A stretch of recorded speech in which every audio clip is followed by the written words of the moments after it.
Hello बच्चों, आज हम क्लास 10th के चैप्टर 9 आनुवांशिकता एवं जैव विकास में जैव विकास के ऊपर चर्चा करेंगे। आज के इस वीडियो में हम विकास की प्रक्रिया को समझेंगे, उपार्जित एवं आनुवांशिक लक्षणों में अंतर, पृथ्वी पर जीवन की उत्पत्ति, जातीय उद्भव, समजात व समरूप अंगों में अंतर, जीवाश्म, विकास के चरण, विकास को प्रगति के समान क्यों नहीं मानना चाहिए तथा मानव विकास पर चर्चा करेंगे। हम ये जानते हैं कि जनन प्रक्रम द्वारा नया जीव उत्पन्न होता है तथा डीएनए की प्रतिकृति में त्रुटि और लैंगिक जनन के सहायता से जीवों में विभिन्नता उत्पन्न होती है।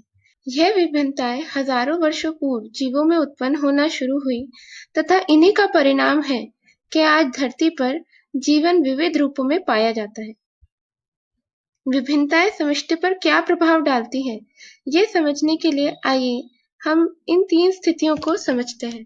लाल भृंगों का समूह मतलब लाल कीड़ों का समूह हरी पत्तियों वाली झाड़ियों में रहते थे। यह समष्टि लैंगिक जनन द्वारा वृद्धि करती थी तथा इनमें विभिन्नताएं उत्पन्न होती थी।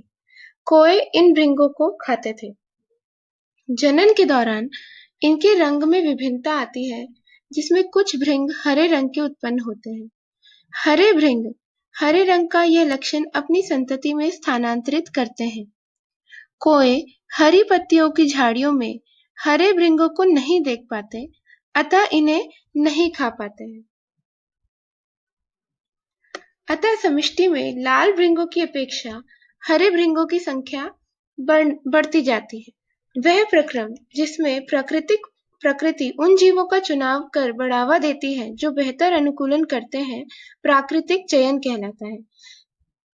अगर हम भृंगों की इस समष्टि की स्थिति को देखें तो यहाँ पे हरे रंग की जो विभिन्नता है उसे प्रकृति ने चुना है, क्योंकि लाल भृंगों को कौवे खा गए तो अधिक मात्रा में जनन करके वृद्धि करने वाले हरे भृंग बचे।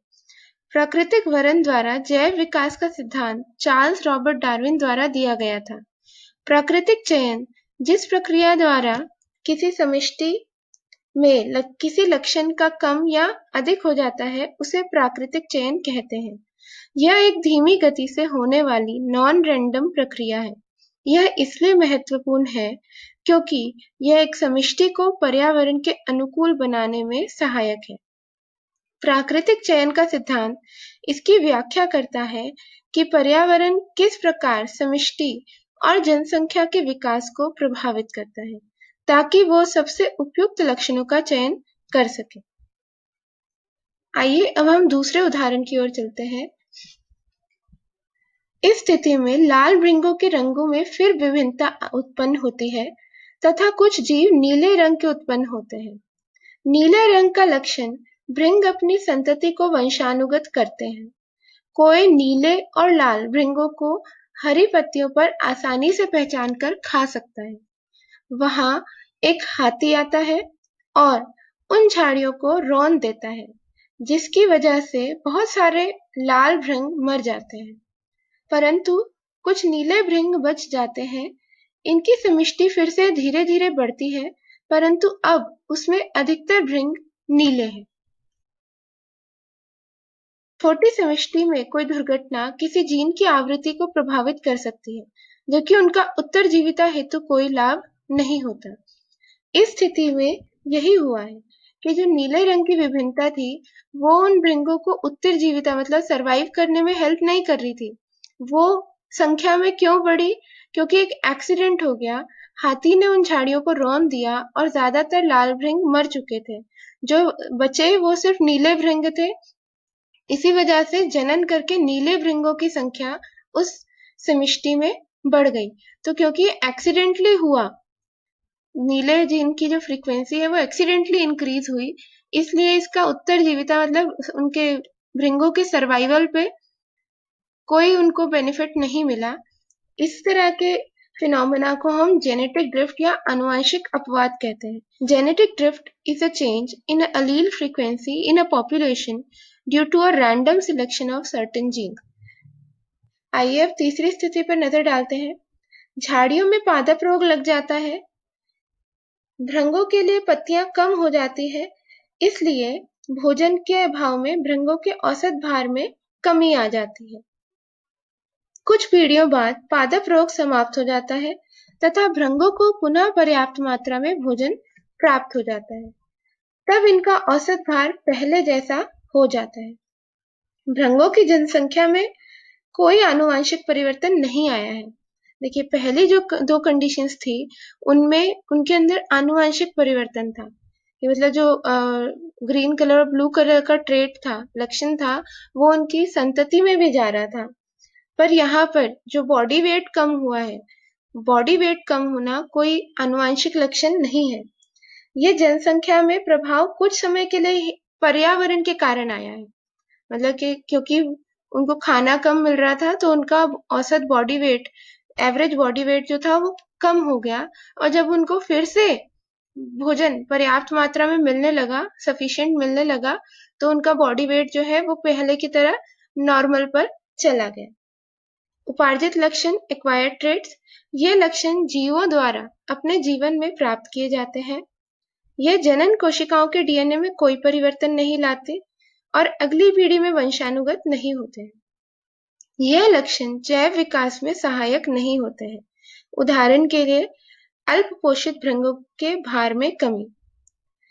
आनुवांशिक लक्षण, इनहेरिटेड ट्रेट्स, ये लक्षण जीवों को वंशानुगति से प्राप्त होते हैं। ये जनन कोशिका के डीएनए में परिवर्तन लाते हैं, इसलिए वंशानुगत होते हैं।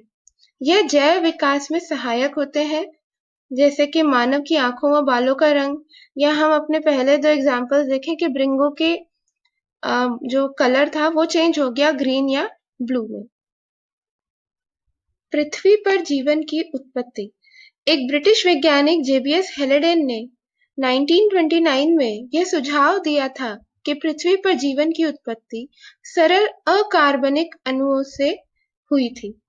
उन्होंने यह कल्पना की कि पृथ्वी का उस समय का वातावरण आज के समय के वातावरण से भिन्न था, जिसे उन्होंने प्राथमिक वातावरण कहा। इसे सिद्ध करने के लिए, इसी विचार को प्रूव करने के लिए स्टैनले एल मिलर तथा हेरोल्ड सी यूरे द्वारा 1953 में एक प्रयोग किया गया। उन्होंने कृत्रिम रूप से ऐसे वातावरण का निर्माण किया जिसमें अमोनिया, मीथेन और हाइड्रोजन सल्फाइड के अणु थे, परंतु ऑक्सीजन नहीं था। पात्र में जल भी था, जिसका तापमान 100 डिग्री से थोड़ा सा कम था। गैसों के मिश्रण में चिंगारियां उत्पन्न की गई। एक सप्ताह बाद 15% कार्बन सरल कार्बनिक यौगिकों में परिवर्तित हो गया था और कई अमीनो अम्ल भी संश्लेषित हुए। इससे उन्होंने यह सिद्ध किया कि इन सरल कार्बनिक पदार्थों तथा अमीनो अम्ल से आगे चल के कार्बोहाइड्रेट और प्रोटीन, जटिल कार्बोहाइड्रेट और प्रोटीन बने, जिनसे जीवन की उत्पत्ति हुई। जाति उद्भव, स्पेसियाइजेशन। विकासीय प्रक्रिया के दौरान नई जाति की उत्पत्ति होना जाति उद्भव कहलाता है। यह जैव विविधता का आधार है। Speciation is an evolutionary process of the formation of new and distinct species.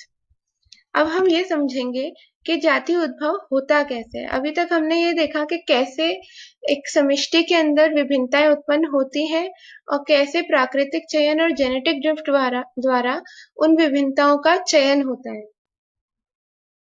मान लीजिए कि जिन भृंगों की हमने बात की थी वो जिन झाड़ियों पे रहते हैं, वह झाड़ियां एक पहाड़ पे फैली हुई है, तो उन भृंगों की जो समष्टि है, पॉपुलेशन है, वो पहाड़ पे पूरे पहाड़ पे फैली होगी।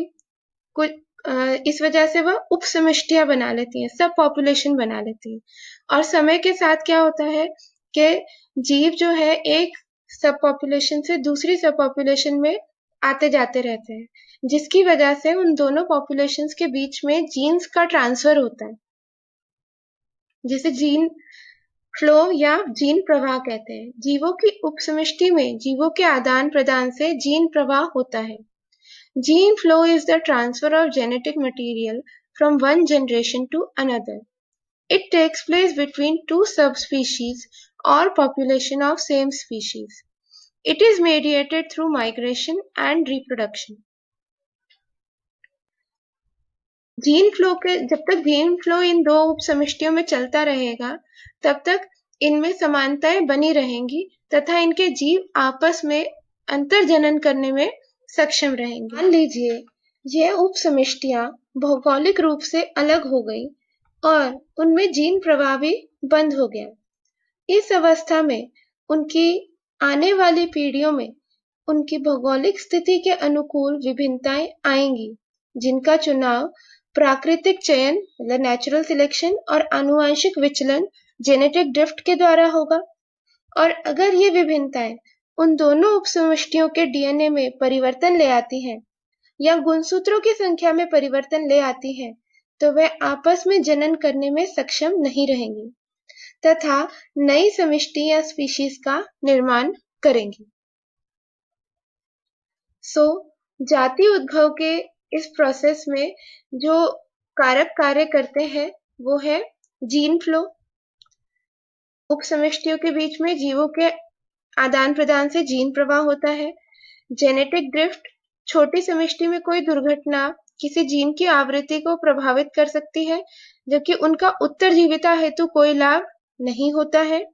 प्राकृतिक चयन, वह प्रक्रम जिसमें प्रकृति उन जीवों का चुनाव कर बढ़ावा देती है जो बेहतर अनुकूलन करते हैं, तथा भौगोलिक पृथक्करण, जियोग्राफिकल आइसोलेशन, जनसंख्या में नदी पहाड़ आदि के कारण यह दो उपसमष्टियों में बढ़ जाती है। आइसोलेशन ऑफ अ स्पीशीज और a group of individuals from others by means of some physical barriers like rivers, mountains, big glaciers etcetera. विकासीय संबंध, एवोल्यूशनरी रिलेशनशिप, समान लक्षण अभिलक्षण जीवों में विविधता होने पर भी उनमें विकासीय संबंध को दर्शाती है।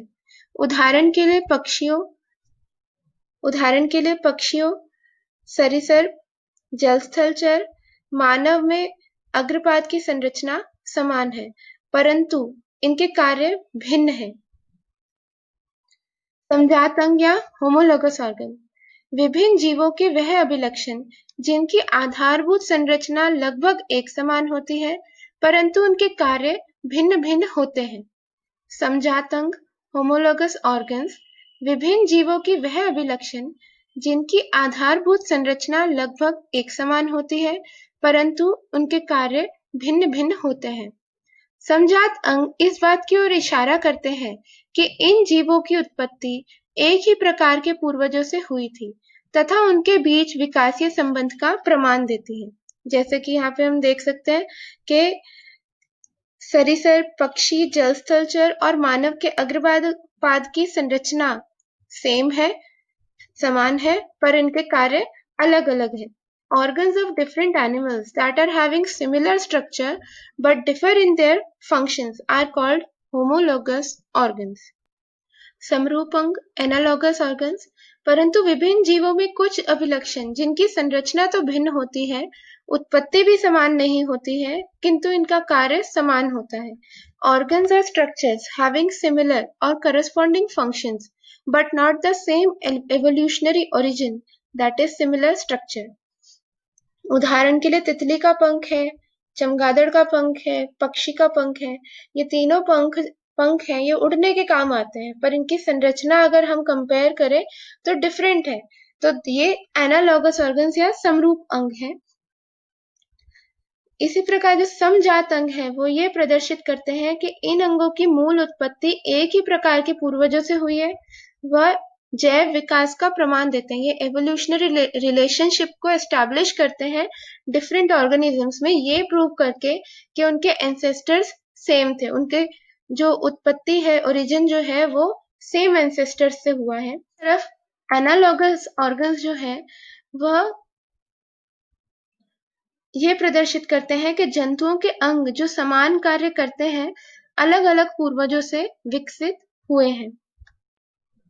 जीवाश्म फॉसिल्स, कालांतर में चट्टानों या भूमि के अंदर दबे जीवों के मृत परिरक्षित अवशेष या उनकी छाप जीवाश्म कहलाते हैं।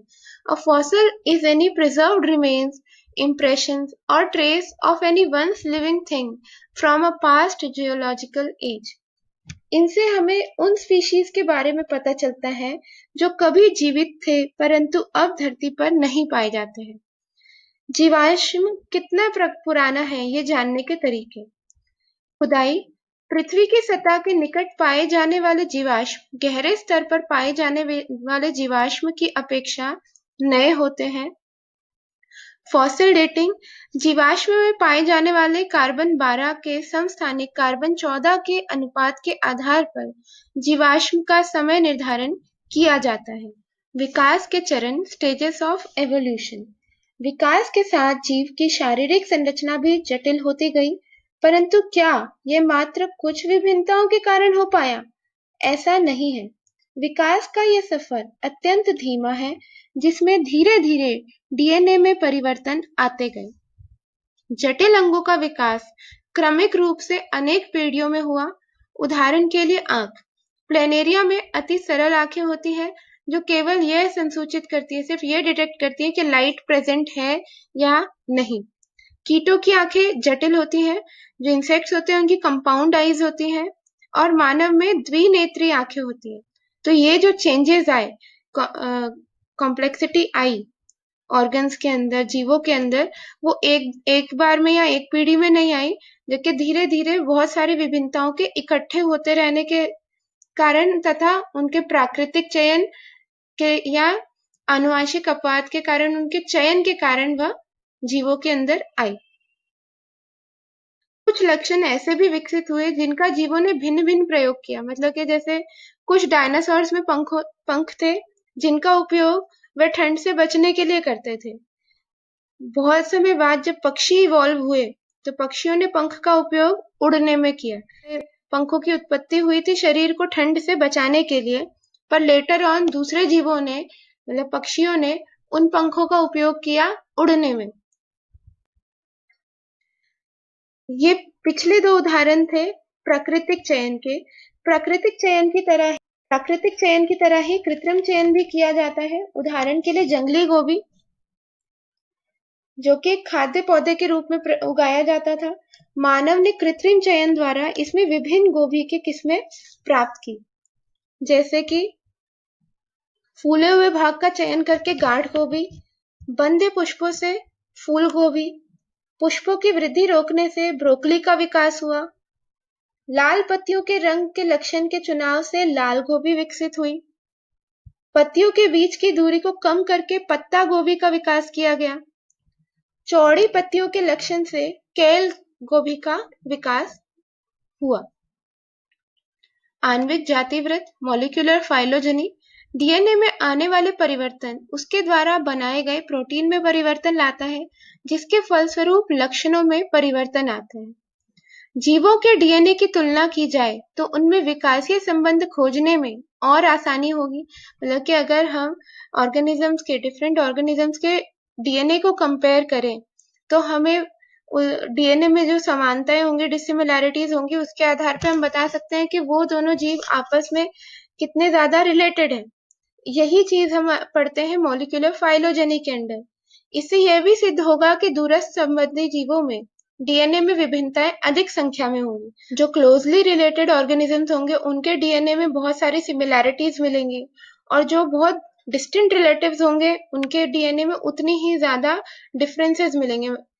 Comparison of DNA of different species to understand their evolutionary relationship comes under molecular phylogeny.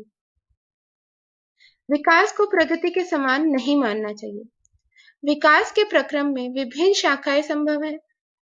नई स्पीशीज के उद्भव से पुरानी स्पीशीज लुप्त हो जाए यह आवश्यक नहीं है।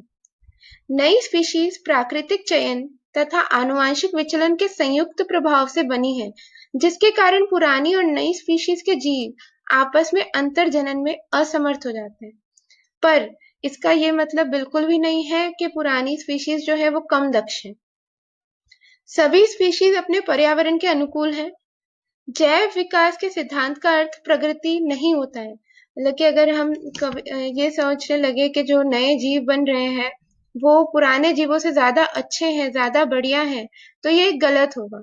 ये सिर्फ हम ये कह सकते हैं कि बदलते पर्यावरण में उनमें कुछ चेंजेस आए जो कि नेचर ने सिलेक्ट कर लिए। पुरानी स्पीशीज भी जिंदा रहती है, वो अपने तरीके से नेचर में सरवाइव कर रही है। नई स्पीशीज कुछ अलग तरीकों से, कुछ नए लक्षणों के साथ एनवायरनमेंट में या पर्यावरण में सरवाइव कर रही है। जीवों में विविधता की उत्पत्ति एवं प्राकृतिक चयन द्वारा उसे स्वरूप देना विकास है। जैव विकास के साथ साथ जीवों की शारीरिक संरचना जटिल होती गई है, ये प्रगति का एक लक्षण है, परंतु इसका अर्थ बिल्कुल नहीं है कि हमारे पूर्वज हमसे अभिकल्पना में कम दक्ष थे। इसलिए यह समझना कि मानव विकास के शिखर पर है गलत होगा। मानव दूसरे जीवों की तरह ही विकास श्रृंखला में उत्पन्न एक और जीव है और हमसे आगे अभी और भी जीव, नए प्रकार के जीव विकसित होंगे।